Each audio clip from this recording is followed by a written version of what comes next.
جادو ته یو څو غټي نه خېم بیا د هغې علاج خېم چې علاج به څنګه کوو. د جادو په وجه باندې د انسانانو ډېر څیزونو کې رکاوټ راځي. بدني رکاوټ هم راتلی شي، کاروباري رکاوټ هم راتلی شي، د رشتو رکاوټ هم راتلی شي، د اولاد رکاوټ هم راتلی شي، سره اولاد هم نه کېږي.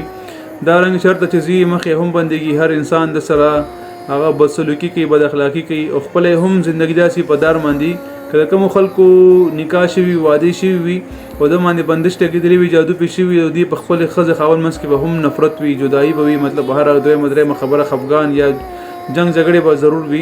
دې سره اولاد باندې هم بد اثرات غورځېږي چې کله په انسان باندې یا په مور باندې اولاد وشي نو بچي څومره بچي د غېږې ماشومان وي هغه هم زد کوي، زیل کوي، جاړي ورته هر وخت. نو دغه مسلو کې داخله گیر وي. نو که چېرې داسې وي چې دغه جادو په وجه باندې ښځې خاوند په خپل منځ کې نفرت راغلی وي یا د چا روزګار کولو روزګار وي، دته مخامخ بل دکان وي، بل روزګار هغه ته ښه ډېر ګاګ ورځي ته څوک نه راځي. یا داسې وي چا چې اولاد بندش وي چې مطلب دته او ډاکټران هر څه کلیر وي، هر څه ټیک وي، بیماري هر څه په ټایم وي خو بیا هم اولاد نه کېږي.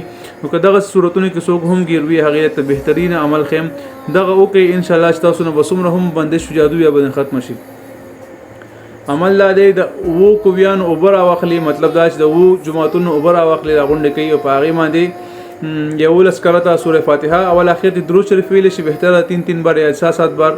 11 کرته سوره فاتحه، 11 کرته آیت الکرسی او 11 کرته سوره کلم اخیری 2 آیتونه او 11 کرته سوره فلق او سوره ناس. په دې اوبه دم کوي او دغه اوبه باندې لمبا کول. داسې کې ولامبوي چې صفا ځکي یا مطلب چت د پاسه کپړو سره ولامبوي چې باتروم ته یا ګنده ته اوبه لاړې نه شي. نو ان شاء الله صاحب بدن که څومره هم جادوي څومره هم اثر د سره مکمل ختم شي او دا عمل کم از کم هفته کې 2 ځل یا 3 ځلو کې نو مکمل به دا جادو ختم شي. په دې باندې به هم د موي هغه روزانه کوي. نو ان شاء الله ورځ چې څه قسم بندش وي، کار رشتہ بندش وي، جادو بندش وي، اولاد بندش وي، کاروبار